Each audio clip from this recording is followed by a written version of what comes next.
பிறக்கும் முன்னே உன்னை பற்றி யோசித்தேன். தாய் சுமக்கும் முன்னே உன் தலையெழுத்தை வாசித்தேன். நீ தேடியதாலே சற்குருவாக தேகம் எடுத்தேன். உன் தேவை எதுவென அறிந்து தரவே தேடி பிடித்தேன். நீ தேடியதாலே சற்குருவாக தேகம் எடுத்தேன். உன் தேவை எதுவென அறிந்து தரவே தேடி பிடித்தேன்.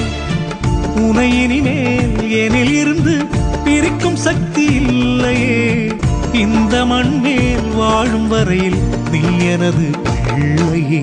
என்னாலும் துணை இருப்பேன் உன்னோடு.